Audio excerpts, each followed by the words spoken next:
Foreign buyer tax at 20% down. The open bidding process they're announcing for Canada. And let's look at some great things going on in Sarnia-Lambton. This is your weekend housing on Ryan Out Loud.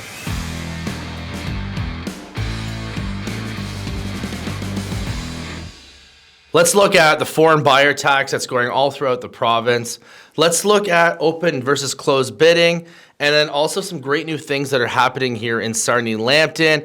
And this is your weekend housing on Ryan Out Loud. So first, let's just jump into the open bidding plan. Love to hear some feedback on there. We're going to link the article in there from CBC News as well. So the Ontario government says new regulations that are going to take in effect next year sometime about more transparency in the bidding process. So do we think it will cause more transparency in the bidding? Will it make prices go down? Or do you think prices are going to go up? There's a lot of stuff that has to go through on it first. A lot of details that have to work out. What information is disclosed, what's not. And then, my feeling is if you look in other countries, where does it stop? Will buyers, if they see that the price is just $2,000 more, they'll bid the $2,000, or do people stop? I'd love to hear some feedback in there. Like I said, we're going to link it in here as well. You can read the CBC article. That's supposed to come in next year. Will it happen? Who knows? Is it just kind of the thing they're throwing out there to help maybe mix up the housing market? Who knows, by next year will the housing market been cooled a little bit and it won't really need it anyways. So the other big story we're hearing about right now, Ford government has boosted the foreign homebuyer tax to 20%, and it used to apply just to the Golden Horseshoe area. It was only 15%, but now it's going provincial wide. So will that cool down the market either? What's the percentage of foreign buyers in Ontario right now? I imagine in most areas outside of the GTA, the Golden Horseshoe, we're not seeing a lot of international buyers. We are seeing some international students come in and buy. Don't think they're going to be affected because they're actually going to be living here. But in Toronto, what's it make up? 3% maybe of foreign buyers buying up condos. And then also we're seeing out west right now, they're having the vacant home tax. So was that something that would come in Ontario? Because I know a lot of the foreign buyers that they come into the Golden Horseshoe area, they're buying properties that them sit vacant and nothing's really ever happening with them. Again, we're going to link that bio in there. Love to hear some discussion. What do you think? Do you think it's going to do anything, or is it just the government talking and stuff happening right there? Also, RBC, great national housing update. I'm going to link that in for you guys to see as well. Rates are going up a little bit, but do you think the rate increases are going to cool off the market? Do you think it's going to be enough to calm the housing shortage that we do have here in Canada? Personally, I don't think so. I still think it's very historic low rates when you look at the grand scheme of things. I remember in 2006 when I got into the business, you're getting approved at 4, 5, 6%, and that was a good rate. So, in the States, we're seeing rate increases go up a bit higher, but here in Canada, I'm not seeing a huge effect. I think it will take out some of those first-time home buyers, maybe that were really on the edge of being approved in the first place, and they might not get approved now. But again, love to hear some feedback on it. We'll throw the link down in the bio for you as well. Some cool things, though, happening in Sarnia-Lambton. Let's just get a bit more local here on what's going on here. There is a new interactive virtual tours. It's going to be now offering the Heritage Walking Tour and the Trees of Distinction Bike Tour here in Sarnia-Lambton.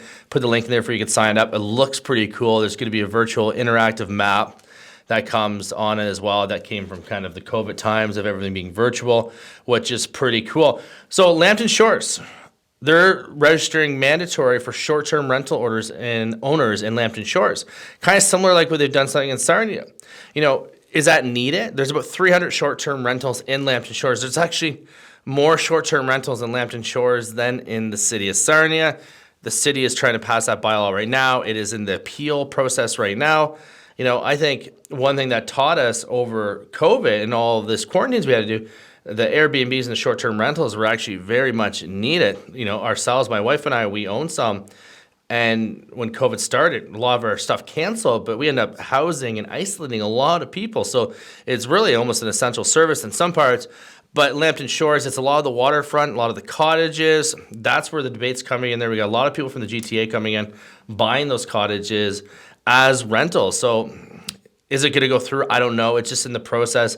It's probably going to be appealed the similar way the Sarnia one is and just be dragged out for a little bit while everyone figures it out. But it'll be interesting to see what happens there.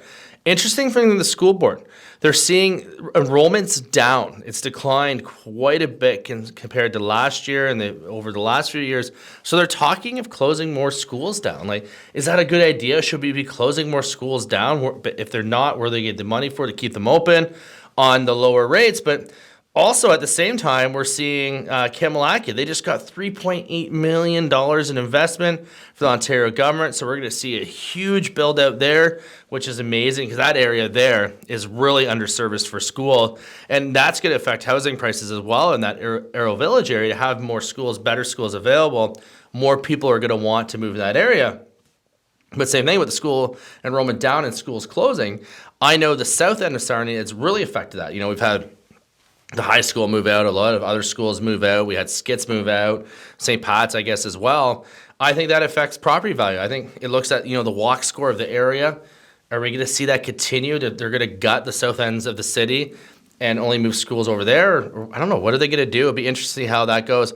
So let's just finish off now with a couple numbers for the week. So, last year, 2021, we saw 64 homes sell and 12 come off the market. And then this week here in 2022, 56 new listings, but only 30 sales and 5 come off the market. So if you listen to my interview with George Hayes every Monday morning, we've been noticing a trend of less and less sales every week. Still very much a healthy market though. Probably the best way to say it is the market was going like 100 miles per hour for the last couple of years.